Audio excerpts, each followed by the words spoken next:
بسم الله الرحمن الرحيم. رمضان كريم أيام لا دمان ولا إسلام كا داران مدة سوماليا مان تيو تاريخ تاعي شن تبشر ماي نبكون يلا باتن وعشرة فيه إن عن كل وابو لا بشرة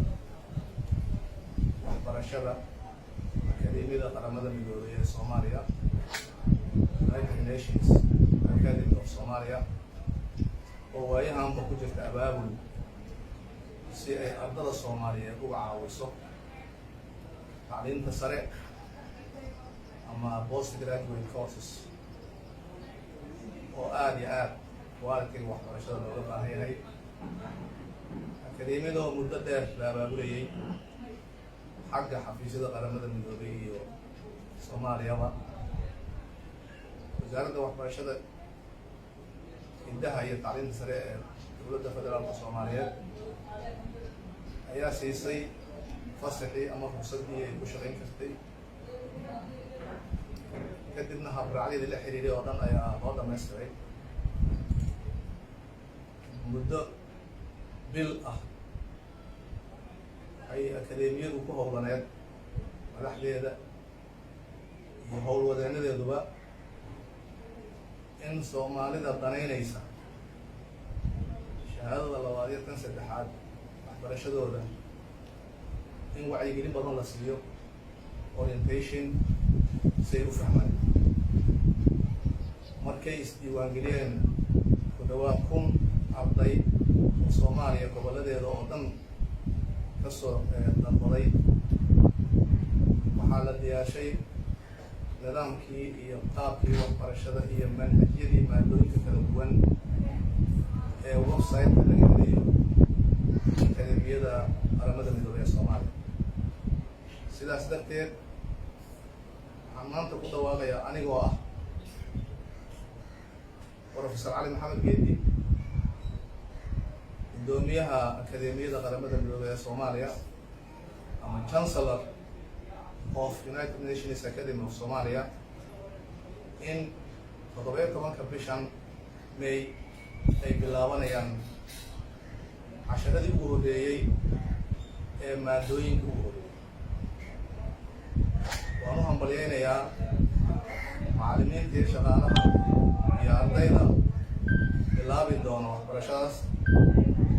Waxaan u mahad celinayaa wasaaradda waxbarashada indaha iyo tacliinta sare ee Jamhuuriyadda Federaalka Soomaaliya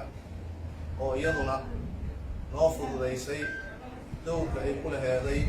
taabagelinta akademiyada. Sidaas daraaddeed waan u hambalyaynayaa dhammaan akademiyada maamulkeeda iyo ardaydaba. Waxaan u hambalyaynayaa dhammaan inta ka qayb qaadatay hirgelinta barnaamijkan wadaniga ee Soomaaliya. Intaa kadib fursaddan anagoo ka faa'iidaysanayna borotokoolka iyo habraac iyo nidaamka waxaa u leh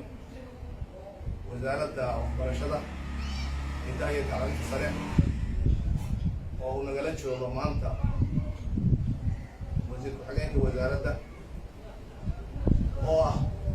saaxiib hore siyaasi hore aan soo wada shaqeynay berigaan ra'iisul wasaaraha dalka ka ahaa. Maantana aan ugu talagalnay inuu hambalyeeyo akademiyada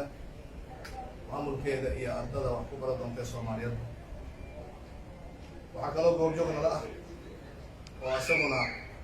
nala jooga ra'iisul wasaare xigeen hore wasiir hore Cabdiwahaab ugaas Xuseen ugaas Khaliif oo ah xildhibaan qaranka golaha shacabka. wasiir ku-xigeenka saaxiibkay Faysal xildhibaanna ah waxaan ka rajaynaynaa inuu geesnimo geliyo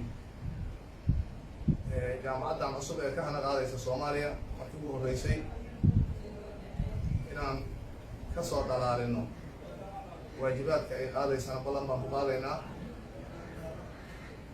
waxaa isaguna laba kelimo oo hambalya aan siin doonaa xildhibaan cabdiwahaab ugaas xuseen ugaas khaliif. waxaanan ballan qaadayaa diyaalaydmo aniga iyo maamulka kariimaduba in aan soomaalida wax badan ka barno ujeedooyinka iyo ahdaafta ay akademiyadan leedahay iyo waxaa laga sugayo inay ummadda Soomaaliyeed dhaxal uga dhigto. macallimiinta casharada bixin doona ama toos ama online waxay ka socdaan caalamka oo dhan, reer galbeedka Maraykan hadday tahay, hadday Kanada tahay, Yurub hadday tahay, iyo jaamacado kale Afrika. waxaan rajeynaynaa marka in lagu guuleysto geedi socodkan. aad iyo aad ayaad u mahadsantihiin. assalaamu calaykum waraxmatullahi wabarakaatu. usoo dhawow wasiir. السلام عليكم ورحمة الله وبركاته. رمضان كريم. دمان مدة مسلمين تأيي ومدة الصوماليات وحنا رمضان كريم. أنت زي كبعلي ما أنت أكاديمية الصومالية مثل شنكة لقى في الجليل مجالات المدرسة. أكاديمية أو مركي ومركي لكن سبيسوساري هو الصومالية علي محمد جيدي وأها قدوميها وذي هوشن دقاجي markii ay buuxiyeen shuruudihii laga rabay ay soo xaqiijiyeen shaqaalaha wasaaradda waxbarashada gudaha iyo tacliinta sare iyo guddiga tacliinta sareba ay soo in habraaci iyo dhammaan soo dhammaystireen ayaa ay ogolaatay wasaaradda waxbarashadu ayna ka mid tahay jaamacadaha ka diiwaan gashan wasaaradda waxbarashada iyo tacliinta sare. sidaas aawadeed maanta maadaama ay furayaan oo waqtigii ugu horeysay ay rabaan 17 bishan in laga furo oo laga hirgeliyo magaalada Muqdisho. jaamacadan oo aad u jaamacadaha ay ugu hanka weyn tahay Soomaaliya ay ka mid tahay maadaama ay dalkeenu muddo badan burbur iyo dhibaato haysatay si ay u helaan jaamacadaha international oo ardaydeena ka baxda localku ay u galaan sidii ay awal meelo badan ama dhibaato badan ula kulmi jireen inay dibadda u raadiyaan ama scholarship kale oo banaanka aad ay ugu dadaali jireen oo dadku markay u yimaadaan ay scholarship baan raadadaan. waxaan aad ugu dhiirigelinaynaa ardayda Soomaaliyeed iyo ra'iisul wasaaraha hore in ay fursad taala oo muhiim ah oo ay u baahnayeen ardayda Soomaaliyeed ay tahay. saas aawadeed waxaan dhiirigelinaynaa waalidiinta ardayda Soomaaliyeed in ay ka faa'iideystaan maadaama fursadihii ay dibadda u aadi jireen loogu keenay dalkooda hooyo oo ay kharash badan iyo time badan kaga bixi jiray in ay ka faa'iideystaan. ra'iisul wasaaraha iyo hormuudka iyo dhammaan macallimiinta waxaan leenahay idinkuna ku dadaala sidii loo heli lahaa macallimiinta yar. inkastoo hawshaasi maanta ay naga xigsanayaan guddiga tacliinta sare ee sameynay oo ay cid walba iyagu dabageli doonaan oo laga rabo inay iyagu xaqiijiyaan macallimiintan dhigaysa jaamacadaha aan ka bedelay qaabkii hore aysan ahaan jirin sidii ahaan jirtay. imika waxaa soo baxday oo sanadkan aan ugu bishaareyna in jaamacadihii Soomaaliya la dhici jiray hadda la dhacay oo arday badan dhaceen. jaamacadda ummadda oo kale awal waa la dhici jiray iyada 4 sano hadda ay furnayd 4 sanaba ardaydu weli toos u dhacay oo ka bacdi jaamacadaha kale aadi jireen. waxaan rajeynaynaa tanna inay noqoto model lagu daydo oo u noqota jaamacadaha kale ee dalka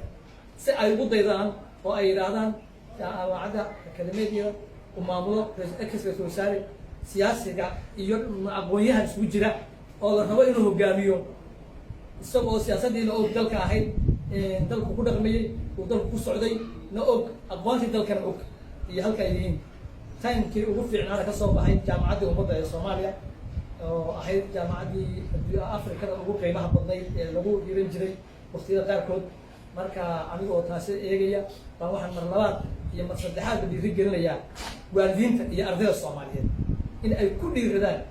oo ay aad ugu soo dhiiradaan sida ay uga mid noqon lahaayeen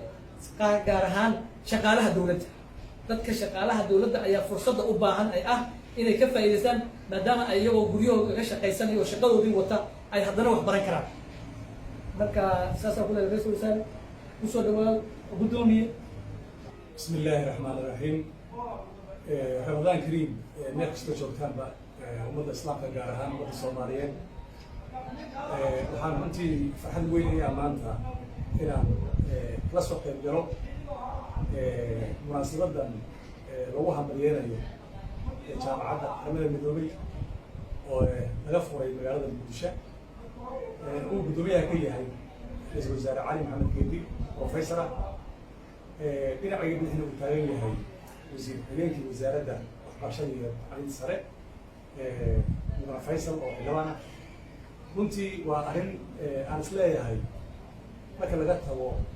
faa'iidada ay u leedahay ardayda baranaysa haddana faa'iidada ugu weyn waxaa helaya waddanka Soomaaliyeed waxaan isleeyahay waa markii ugu horreysay oo jaamacad noocan oo kale ah oo qaramada midoobay ay runtii mafalayaan laga furo Soomaaliya waxaa laga yaabaa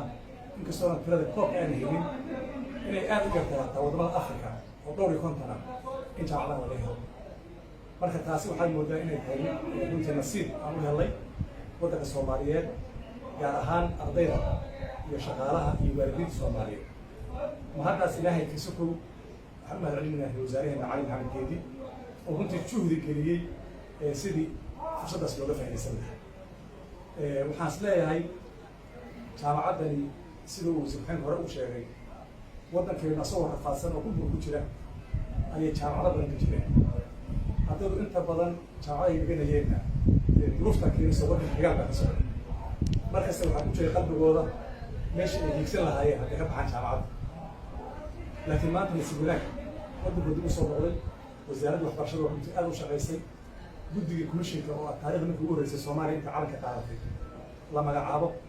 oo runtii asaga u madax banaan maanta waxbarashada Soomaaliya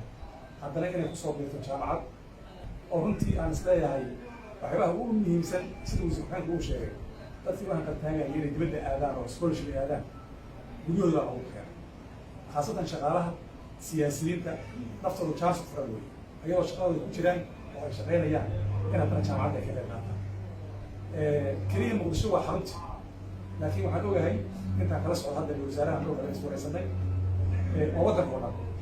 waxa weeyaan shanta maamul goboleed Soomaaliya Somaliland intaba jaamacaddani waa jaamacad soo wareegtay hambali ayaan leeyahay ummadda Soomaaliyeed gaar ahaan ardayda iyo macallimiinta